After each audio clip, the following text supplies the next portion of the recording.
Hello, welcome back again. I'm going to start from the very beginning because I just think it's easier. So, hi guys, I'm Emmy. I'm from Carpe Diem Emmy. If you don't know what that is, it is a lifestyle slash theatre blog.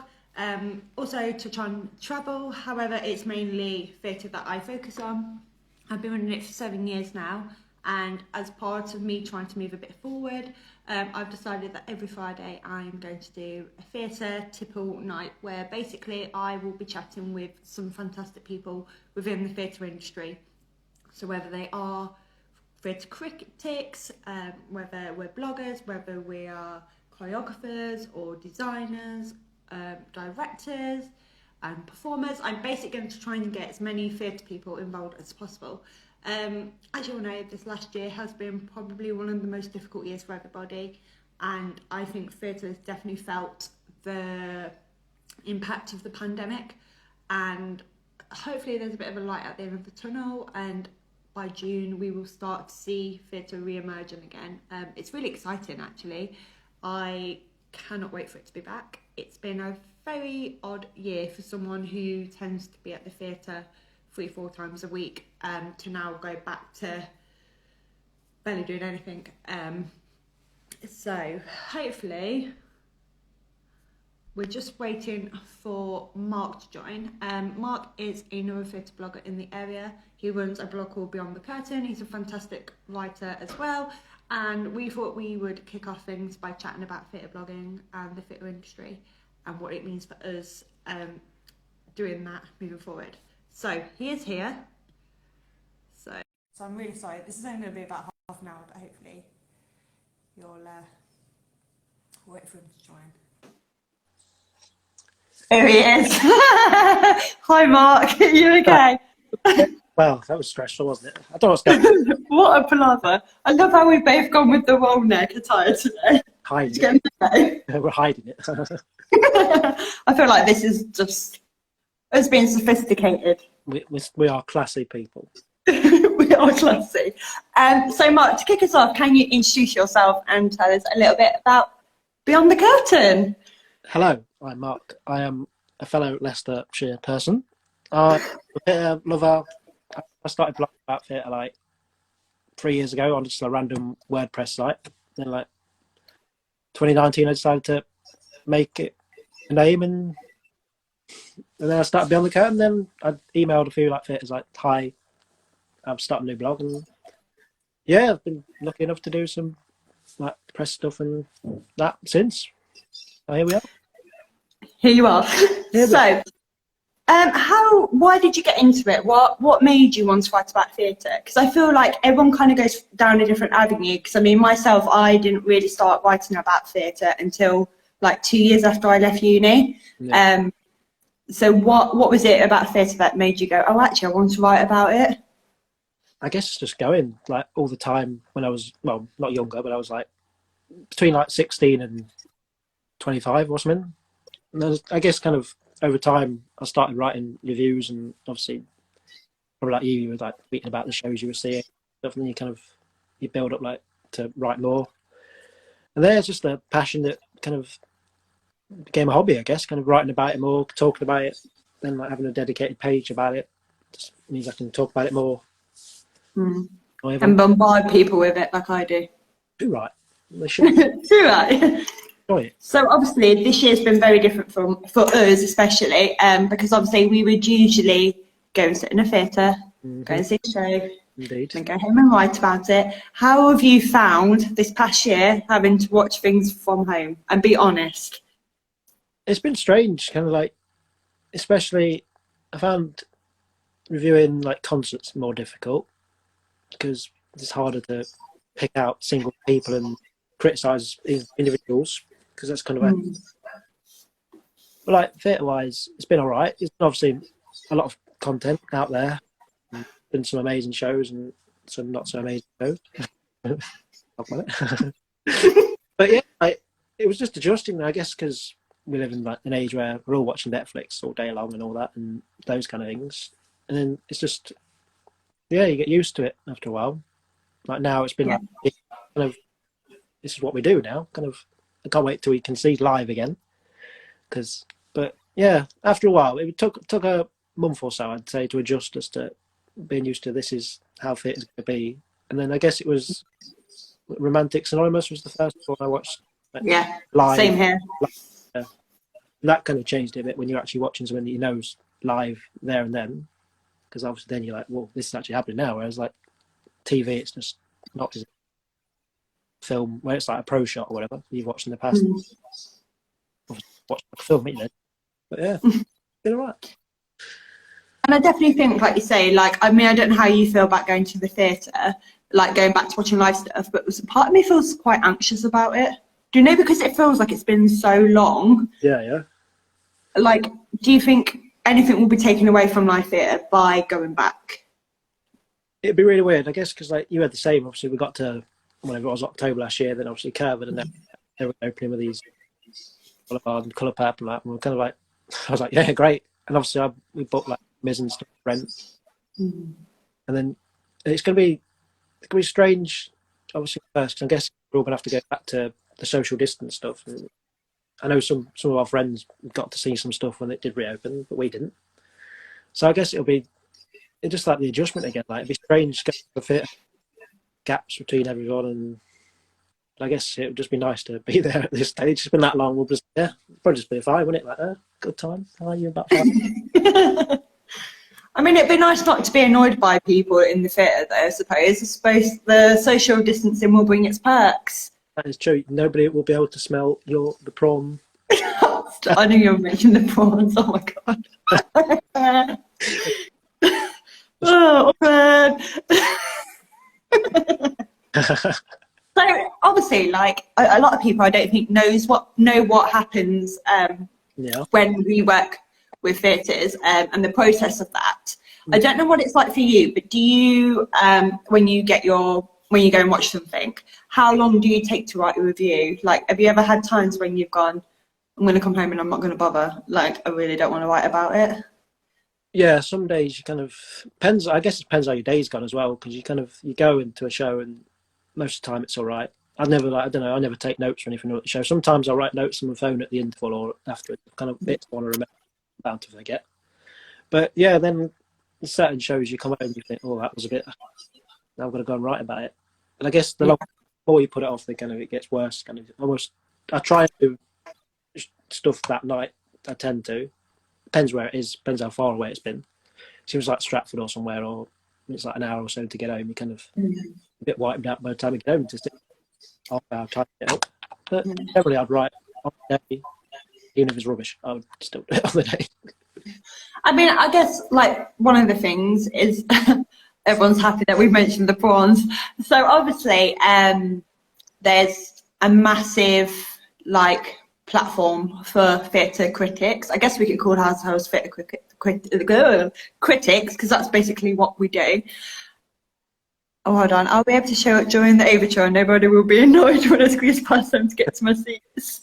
Yes. True. You are so annoying. But I think, I can't remember where we were. Help me out. Writing a review. Yes. So obviously there's quite a lot of critics out there. Obviously you've got your big names, you've got your Guardian, you've got your Times, and as such. Do you think there's a space for theatre bloggers, and do you think we're represented enough? I'd say so. It sounds really bad to criticise the big people, but I don't really know if they're theatre fans as such, as whereas they're like paid to do it, where like us guys would still go to the shows anyway and support the shows regardless. So I guess like we're like ground level there. As those you get like the big names and they're just kind of there to sell us stuff. Aren't they when you read it? Oh, no. I mean, I've had that experience actually for like once. I went to see something and there was someone from the Guardian, I think there, like not like trying to put everyone out there, but there was a Guardian person there, and it was quite interesting actually because when we were talking about the show before it happened, they had very little knowledge about it. Yeah. So I'm like, okay, that could work because you're going in blindsided. Yeah. So then you don't have like an opinion already before you go and see something. But part of me was a bit like, oh, well, surely they'd send someone that knows a little bit about it. Yeah. But but there's definitely one question. When you go and see a show, are you always 100% honest with your reviews? I try. And have you ever wrote a bad review, Mark? I try to. I don't know. It's hard to. I guess I'm one of the people that tries to be positive. Same. But it's not been great. I still like try and find the goodness in it, because no point in going to like tear it down as a kind of. And I think my worst review, as you probably know, but was sorry, The Woman in Black. But, sorry, The Woman in Black. If you watch it, sorry, it wasn't. And yeah, I didn't enjoy it. My dad didn't enjoy it either. We was one of them, but we both left kind of like, oh, that was rubbish kind of thing. Then I gave it 2 stars, because even then I didn't want to give it like less than that, because it was they still worked hard and there's still good performance. But yeah, kind of like I've never like the right to tear something down. I guess if I was going on my own writing a review and it was rubbish, I probably wouldn't just write the review kind of thing. But like a press night, then you can have that, don't you? Then you've kind of got to be honest with it. If you didn't enjoy it, you've got to say it. You've got to be truthful. Yeah. It's hard when you don't enjoy it to then write it up, because you're like, oh, I've got to like try and. It's going to make me look bad if I'm tearing this down when nobody else is. Whatever. Yeah. News, I was like, how the hell did that get good reviews? But I think that's really important. I think we live in an age sometimes with theatre where people just always talk about the good stuff, and I think sometimes you have to be you have to be true to yourself. And I kind of think, well, if I was the person to read that review, I want to hear it from their perspective rather than it's true. Someone else's. Because I think you're probably like me. Do you sometimes like watch something and then read someone else's review and you're like, oh, well, did I think that too, or did I? Yeah. Hold on. I'll read that though. Oh, I know Sage Joe asked us if we're both excited for Hairspray. I'm actually really excited for Hairspray.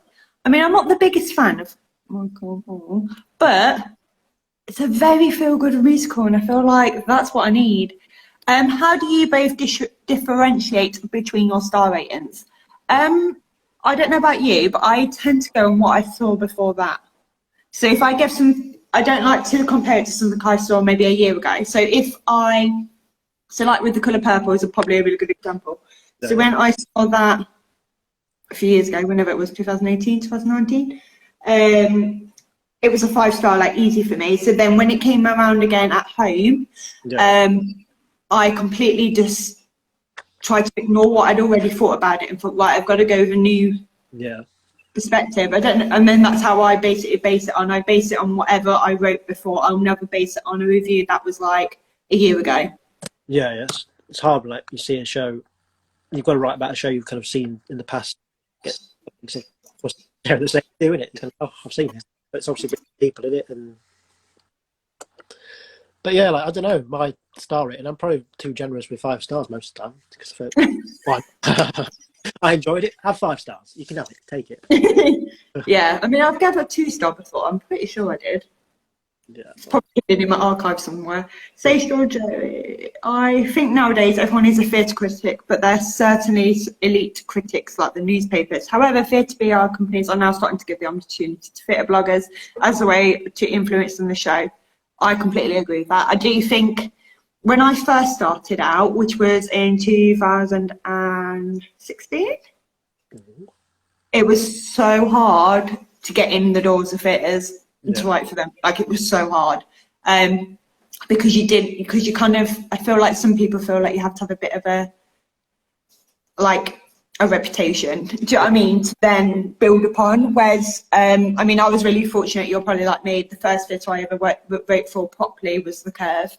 And they've always been really good, actually, like super with working with bloggers. I think they've always been open to the idea of new ways of engaging audiences as well, which I think is really important. Yeah. I don't know if you've had the same kind of experience.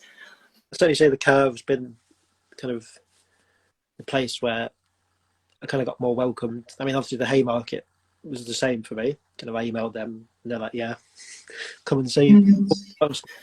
Rock of Ages it was. there. But yeah, Curve was certainly the place I just sent the email across. Hi, this is what I've written in the past. This is what I'm kind of aiming to do with my blog, kind of thing.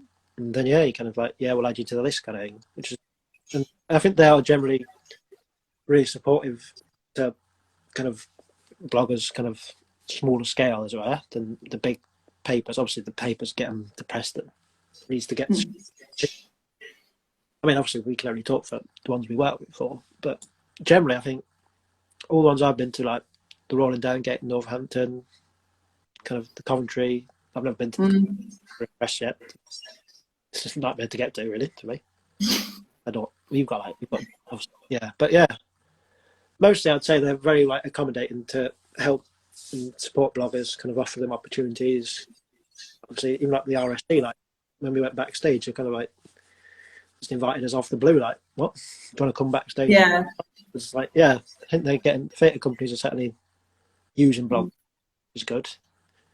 Yeah, and I think they need to. I think especially when we go back to whatever it is that is regarded as the new normal. Yeah. I think we, as bloggers, we open up conversations and open up insights to more creative side of theatre, and I think that's the one thing I don't see enough of in the newspapers. They're quick to jump on the big topics. Yeah. And shows and stuff. I mean, have you ever, when you've got like, because we always get like press lists, don't we, of what's coming up in the season, do you tend to go for whatever you can, or do you tend to pick on your preference? The local ones like Curve, I kind of just say like I can do all of them, and if it changes near the time, then I'll go. But because like probably sounds really bad to say, if like it shows like memoirs, not memoirs of what was that one set in the laundrette? Oh, My Beautiful Laundrette. That's the one. Yeah, I wouldn't have seen that without going as a kind of blogger kind of thing, because I guess that's the way with the opportunities that open up a bit. Kind of get to see more. I mean, the last show I saw was a silent comedy in Northampton, which was about like Charlie Chaplin. I would never have gone and seen that.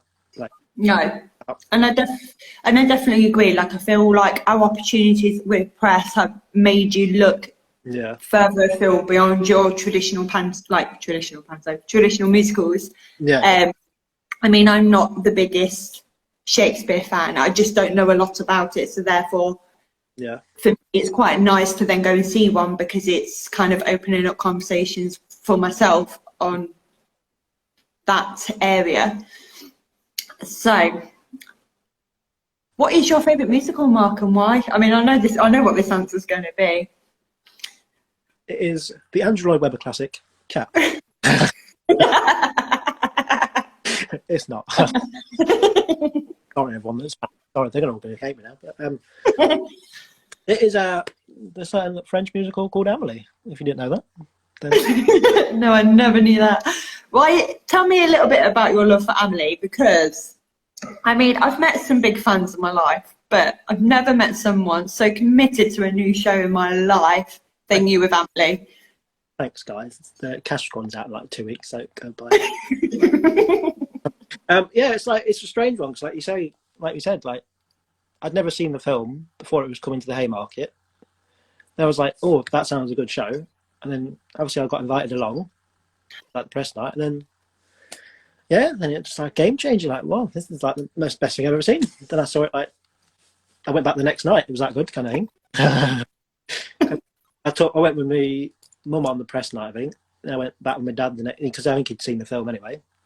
And obviously, like, I went on tour different places to see it. I'm one of them crazy fans, basically. I'm just like crazy. I went to like Birmingham, Eastbourne. I've travelled like 5 hours each way for Eastbourne. It's commitment. And then like just one of them shows, like anything though, that suddenly like comes along, doesn't it? And you're like, wow, that's like the best thing I've ever seen. I'm going again. Yeah, I loved Amélie. I wish I saw it more than they did. I mean, I'm hoping there'll be a West End return in the future, because I really need it back.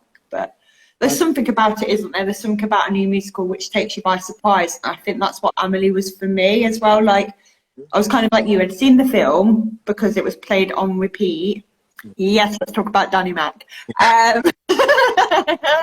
But I saw it because I was like, oh, that sounds really good. I remember really liking the film during my French lessons at school.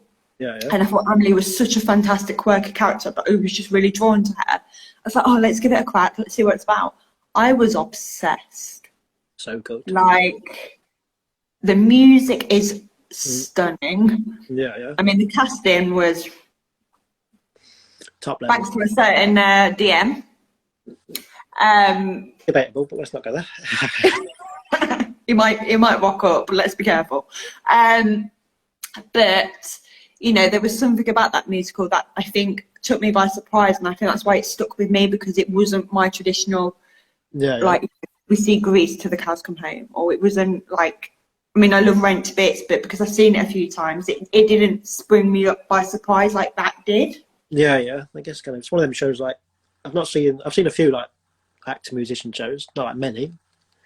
Like blown away when you're just like, these guys, they're moving, playing all the music, they're doing all the lines. You're like, what? I can't even remember what I did last week. Like, like how are they doing that? Like, just the levels. It's like, yeah, just don't set me off, because you'll be here for the rest of the show talking about it. Just talking about Amelie. I mean, if there was a film that you could make into a musical, I mean, we all know that. If you know our friendship group, you'll know what his answer will be. But if there was a film that you would make into a new musical, what would it be? It would be the as he got his props. Second film was like, oh, He's going to get his props. no, it would be. Let's not talk about it, but obviously there's a certain musical with chickens that we've talked about coming to the West End in 2023. But yeah, there's obviously that, but there's kind of loads, I guess, in a way that you'd like to think, especially there's about a million Disney films that could yet be a stage show. They're going to be, aren't they? Because Disney loves a bit of money. Please invite us.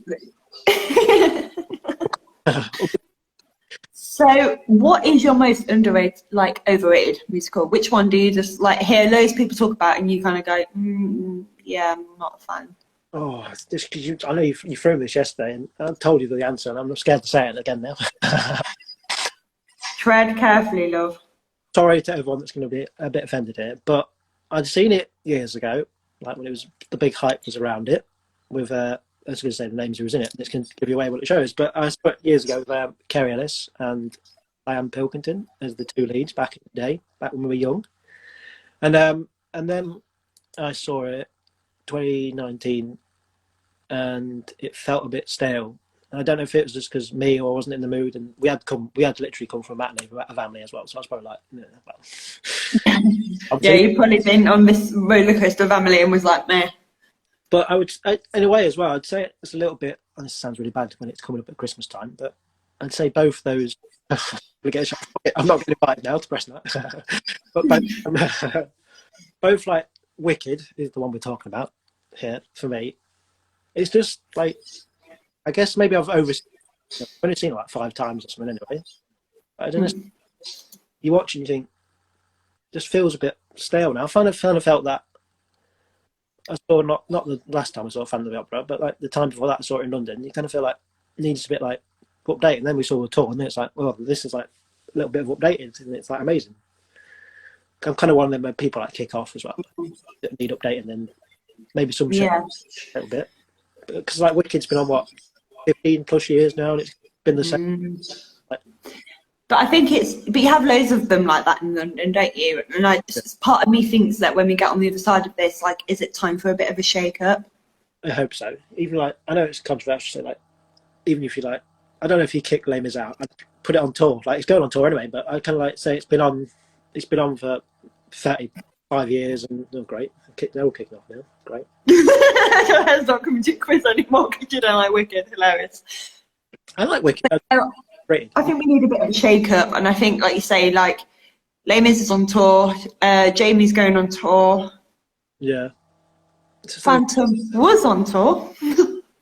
But I guess like they might use the same cast for that. But yeah, you kind of like think, look at the West End, it's like, you get them shows that, like the ones you mentioned, like Les Mis, Phantom, Mamma Mia, Lion King, they're all there for like 20 years or whatever they are. But they're not taking place then you get shows that come in and don't last. Do you? Like Waitress didn't get the long run it probably deserved, and all those short shows you kind of don't last. And like, oh, that's depressing. Right? Why didn't they get more of a chance? I guess people won't take the chance. I guess like you got Amy's and stuff that bring in the tourists, don't they? And people just go and see it because they need to go and see it. Yeah. It's there, like, oh no, it's tourists here. None of them are here. Okay. I mean, if you could, say like I said to you then, right, I'm going to put you in charge of the West End. I mean, that's a bit brave. And I said to you, kick out 4 musicals. Which 4 would you kick out and say, right, we need to change those? Oh, I guess it's going to get me shot by all the theatre fans. No, it's not. Come on. I'll tell you mine if you tell me yours. I would probably actually keep Les Mis and Phantom just because they do so much good for like the West End, like bringing people into the theatres. But the others I'd get rid of first. Sorry, I've not seen it, and I don't think I'll ever see it unless someone gives me a free ticket. Go. Pretty Fool's not coming out. I mean, I like the TV show, but I've listened to some of the soundtrack, and that's enough. Coming out, I would probably. There's another one I've not seen, but I kind of want to see it. Maybe get rid of Jamie because I think that it's touring all the time as well. So I'd kind of put that to a tour, but it might be really good when I see it one day. So I might change my mind. What else is on? I don't know what was on, to be fair. Maybe I would get rid of. What's on the Strand? I've not seen him. Again, I've not seen Prince of Egypt, but like I just don't know.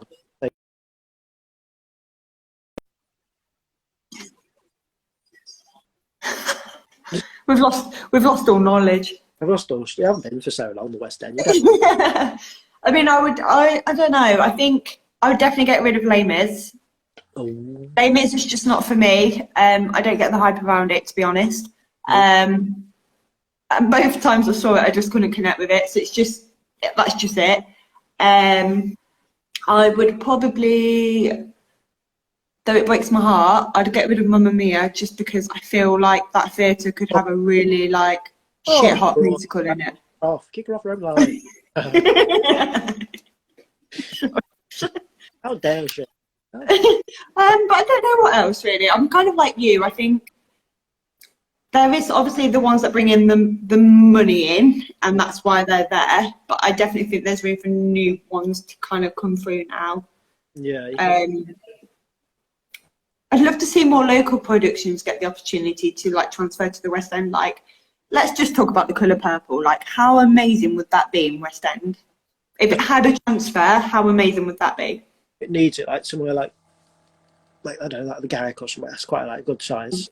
You don't want the biggest one because I think it needs that. No, you'll lose them in that. Yeah, you kind of Oh, it'd be so good. Someone do it. Hi. If you missed it, I'm disappointed. I'm gonna say you can't watch it anymore. You can't watch it anymore. So if you missed it, you're your own fault. You're a fool. It was generally I wrote a list in case you asked the question what was the best shows I watched in lockdown, and then you didn't ask. What was the best show you watched in lockdown, Mark? I wrote 7 of them, so don't ask which was the best one. That's all going to kick off. But I'm trying to guess. The Colour Purple is definitely up there for me. I think there's something about that show. Yeah. That brought me to the earth a little bit. I don't know about you, but grounded me a little bit. Yeah. I would also. Sunset was amazing. Because I guess it was going back to the curve again, wasn't it? Sunset. It's nice to just see it again, and I didn't see it. So I was like, oh, it does exist. There is one. Lizzie, agree with Mamma Mia was all. Yeah, I mean, don't get me wrong. I love Mystery Theatre. I don't want to throw them under the bus. I love them, but I feel like they've got too much room in that circuit at the moment. If that makes sense. They're being a bit well, it's really controversial. They're all right on stage, but I don't know, TV-wise, it doesn't really work to me. So. We watched a few of them, haven't we? We've both always come back with the oh, I'm going to put it out there. Oh, this is a big statement from Dan. I'm going Les Mis. Yeah. I loved Miss Saigon. well, first time I didn't like it because I was like right up at the back and we couldn't hear what they were saying. Second time I saw it at the curb and I was really up front. I loved it. It was really good at the curve. So good at back in curve days. But yeah, Back in the good days. What else? Like, I was trying to. I forgot. Like, when you sit and think what shows you actually watched. This. I keep forgetting. Like, the National Theatre did loads of streams, didn't they? Early on, kind of like, you know. Oh my god, yeah. I mean, we have been so fortunate that like so many streams have been out there. By the way, if you want to ask any questions, leave them below. But we have been so lucky, and it has proper made me grateful that like we've had those. Yeah.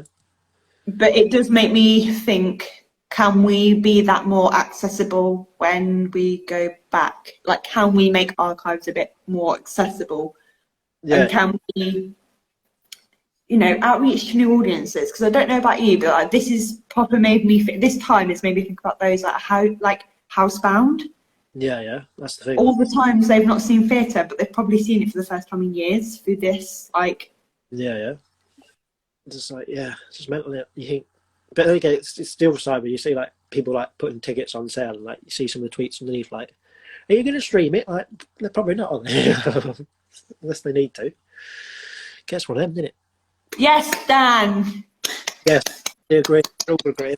All the Yes, we were saying this ages ago, weren't we? Like, I feel like we just need feel-good stuff coming back, like Kinky Boots, Hairspray. There was another one I thought about the other day. And Juliet. Like, we just need to absolutely floor it with like fun musicals, not boring ones. What are you most excited? Boring ones, you know what I mean. What are you most excited to see? I mean, we've booked a couple of things, haven't we? But what's your most like? What's making you go like at the moment? Obviously, I mean, I know it sounds terrible, but obviously Rock Horror is a big one for me because obviously I've seen it like 60 times. It's not good. It's just different. It's a different lifestyle. But like, obviously that's kind of the big one. Obviously, knowing it, the tour is still happening, and then they've got people in it that I've seen in it before, so it's kind of like even more exciting that way because I know they're going to be great. Mm-hmm. And obviously, Rent we were going to see last year, we didn't. I did see it on the stream, but that's going to be like amazing because obviously we're all going to get. That's almost be more like about the day in itself rather than the show. Like the show, I've kind of seen it now. That sounds really terrible, but. But I don't know. I mean, I'm excited to see it though. To see like how. I mean, I'm going to cry a bit more, I think, than usual. Yeah. It's a tricky question. I would say I'm kind of excited for everything. Like when people ask you, like, okay, what show do you want to see? And it really opens like anything really at this stage. I'll just go and see anything. I'll even go to Les Mis. I'll even go and see Cats. Well, I'm not sure about in the films. I think you'd go and see Cats. Have you got any questions for me, Mark? This is your time to ask me questions as well. If you were in charge of a theatre, what are your three productions going to be, and why? And why? Okay. Because So musicals not found the play. All the old people are like, well, I want to come and see a play. I'm not doing plays. We're only doing musicals at my theatre, so they can. Fair enough. Yeah, we're worrying about musical lovers here. Rent is an obvious one. Rent's like my all-time favourite musical of all time. I really want Priscilla, Queen of the Desert. It's touring, isn't it, again? I know. Well, I saw it for the first time like 2 years ago, and I absolutely loved it. So I'd like that one. That would be my second one. Ooh. And then my third one, because you know we need a good laugh after what's happened. Avenue Q. Oh, great shout! Great shout. What about you? What would you? And then what would go on? What would yours be?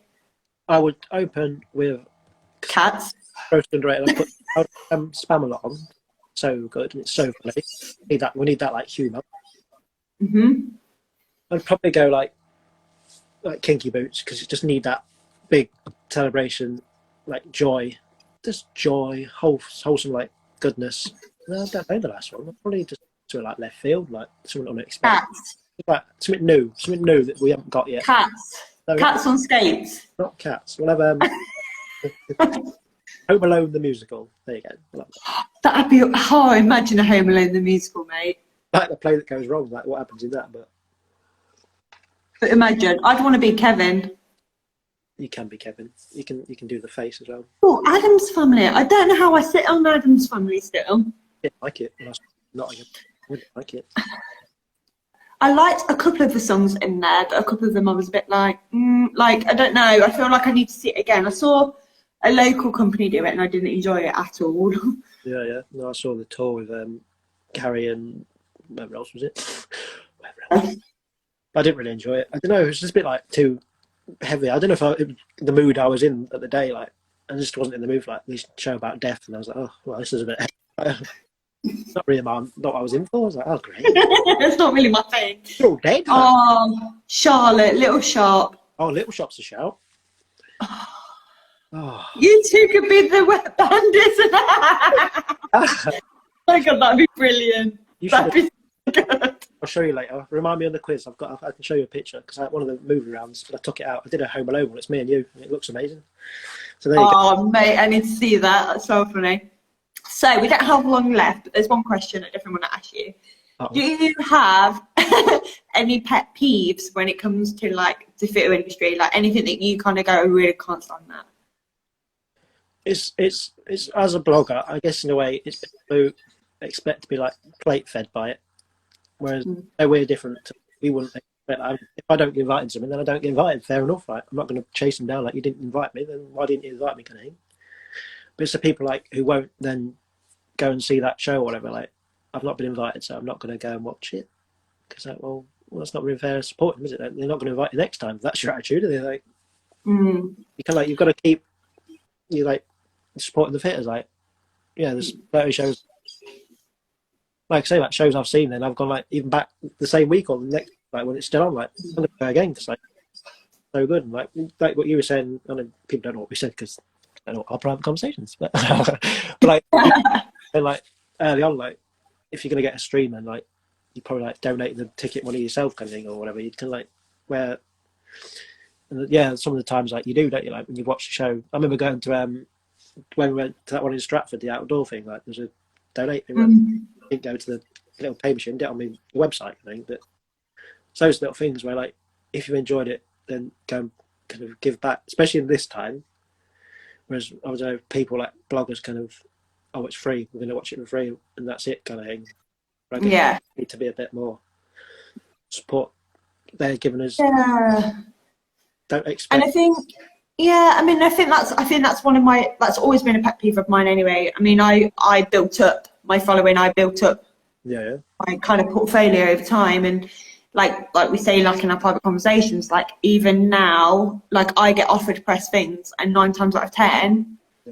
I'll always donate that money from my ticket cost, or I'll buy, if I really enjoyed it, I'll buy it and watch it again, because actually, like you say, this has probably been the hardest year for theatre, and I want to come across as if like I respect the industry that I'm trying to talk about, because you could spit out that, like, you know, I'm so passionate about theatre, save the theatre, right to the cows come home, but actually if you don't invest in that industry that you're passionate about, then what is the point?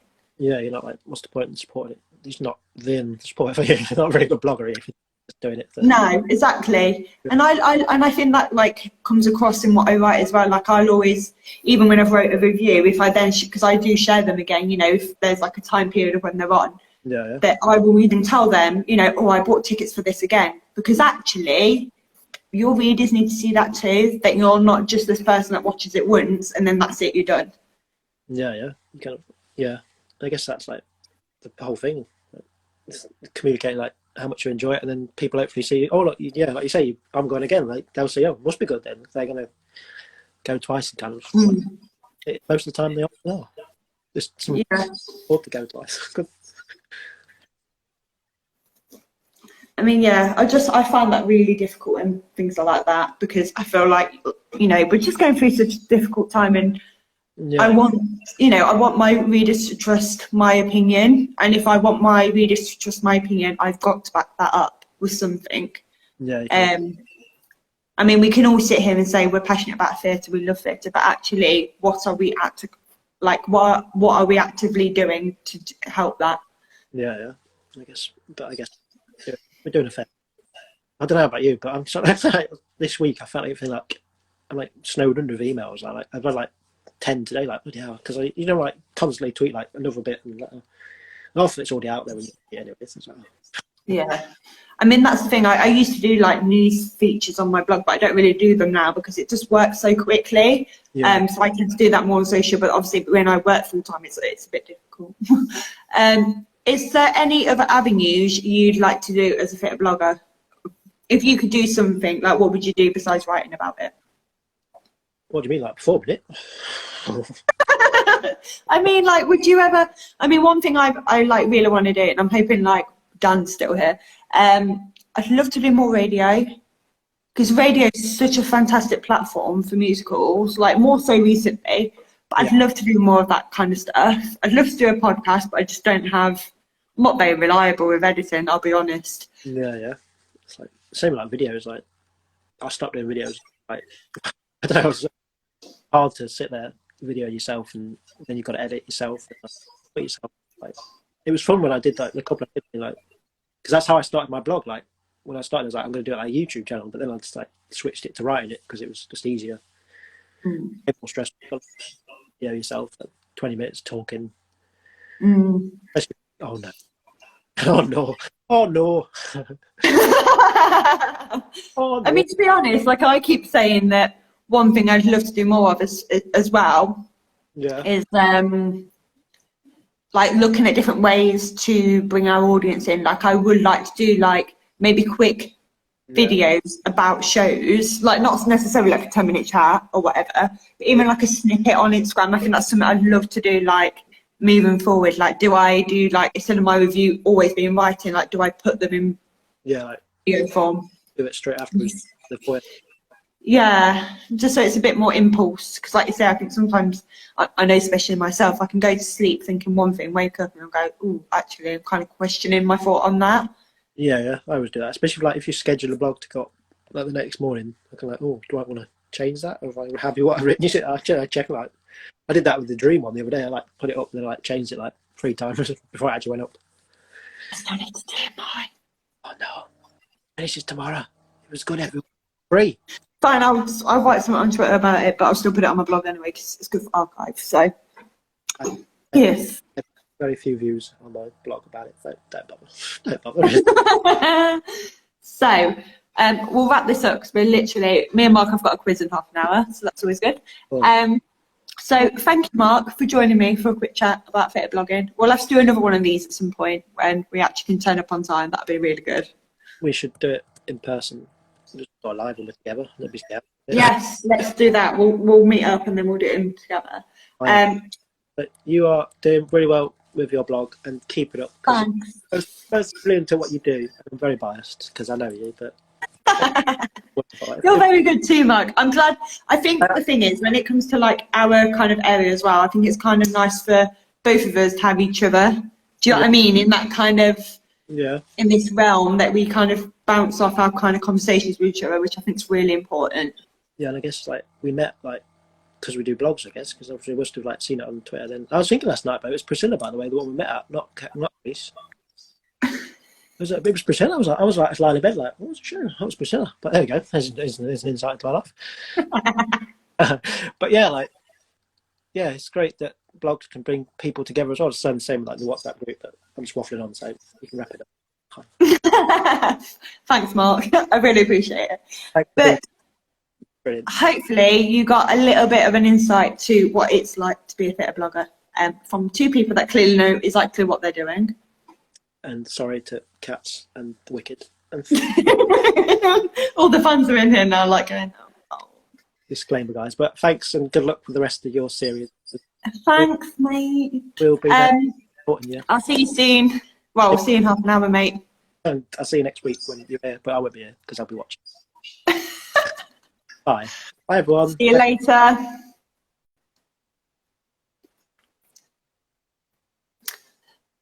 So, thank you very much for joining us tonight. If you are someone that works in theatre and you'd really like to chat with me about your role or what you do, I'd really love to hear from you.